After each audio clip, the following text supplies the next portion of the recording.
देखिए, गठबंधन से एक खबर आ रही है, नीतीश कुमार फिर से नाराज चल रहे हैं। जी हां, बहुत कुछ कयास लगाए जा रहे हैं कि नीतीश कुमार से बिना परमिशन लिए ही संजय झा और ललन सिंह ने सीट बंटवारे कर लिए। नीतीश बिहार की राजनीति के वो तुरुप के पत्ते हैं जिनको दोनों गठबंधन अपने साथ रखना चाहती है, लेकिन सीट बंटवारे के बाद फिर नीतीश पलटी मारेंगे। बिहार विधानसभा चुनाव के ठीक पहले एनडीए में लंबे समय से चल रहे खींचतान के बाद आखिरकार सीट शेयरिंग का फॉर्मूला तय कर लिया गया।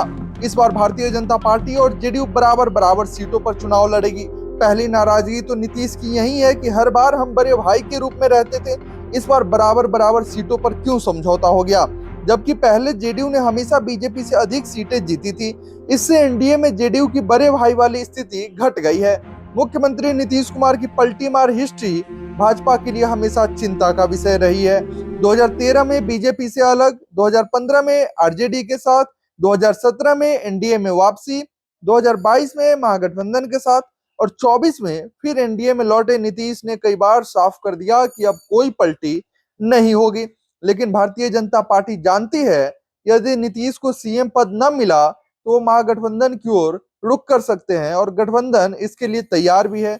वहीं बिहार में सियासी तापमान लगातार बदल रहा है। सीट बंटवारे के बाद एनडीए में हड़कंप मचा हुआ है। एनडीए में सीट शेयरिंग से नीतीश कुमार नाराज है। 9 सीटों को लेकर उन्होंने आपत्ति जताई है।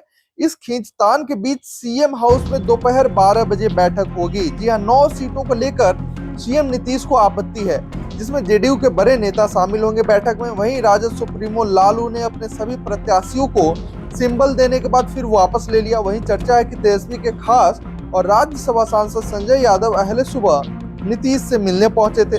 इसके बाद कयास लगाए जा रहे हैं कि चुनाव से पहले सीएम नीतीश क्या एक बार फिर से अपने पुराने मित्र लालू प्रसाद यादव के साथ जा सकते हैं, एनडीए का साथ छोड़ सकते हैं। वही चर्चा ये भी है कि नीतीश के कुछ सीटों पर अपने उम्मीदवारों को सिंबल देने से लोजपा नाराज है।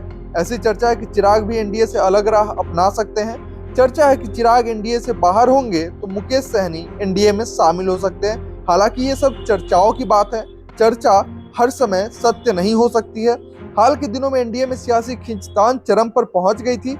राजगीर सीट को लेकर विवाद सबसे बड़ा था, जो कि जेडीयू की सिटिंग सीट मानी जाती है, लेकिन लोजपा रामविलास को देने की पेशकश से मुख्यमंत्री भड़क उठे।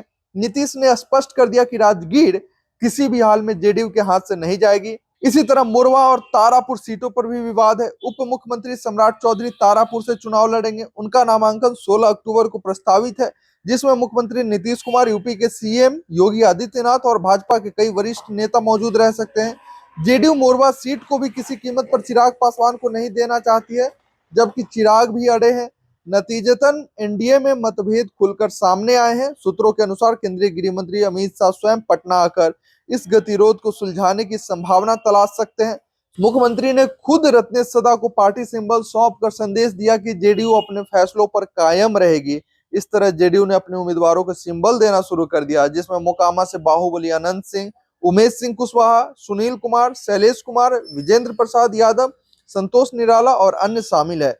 नीतीश कुमार का कोर वोट बैंक कुर्मी यानी कि 4%, कोयरी 6% और अन्य ईबीसी 27% एनडीए की रीड है। 2020 में जेडीयू ने 43 सीटें जीती थी, जिसमें उनका वोट शेयर 15% था, जबकि एनडीए का कुल वोट 37% रहा। बीजेपी का वोट मुख्यतः अपर कास्ट और शहरी मध्यम वर्ग तक सीमित है। नीतीश की उम्र और स्वास्थ्य को देखते हुए यह उनकी संभावित और अंतिम राजनीतिक पारी हो सकती है। बीजेपी जानती है, जब तक नीतीश मजबूत है, जेडीयू का अस्तित्व सुरक्षित है। यदि नीतीश पार्टी के रोजमर्रा के कामकाज से दूर हुए तो ईबीसी और महादलित वोटर महागठबंधन या अन्य विकल्पों की ओर मुड़ सकते हैं। ऐसे में बिहार बीजेपी की जीत हमेशा के लिए चुनौतीपूर्ण हो जाएगी। यही कारण है बीजेपी नीतीश कुमार का साथ कभी नहीं छोड़ेगी। नीतीश बिहार की राजनीति के वो तुरूप के पत्ते हैं जिनको दोनों गठबंधन अपने साथ रखना चाहता है। लेकिन सीट बंटवारे के बाद सवाल है कि क्या फिर से नीतीश पलटी मारेंगे। तो इन तमाम मुद्दों पे आप क्या कुछ सोचते हैं, कमेंट में अपनी प्रतिक्रिया जरूर रखें। बहुत बहुत धन्यवाद आपका।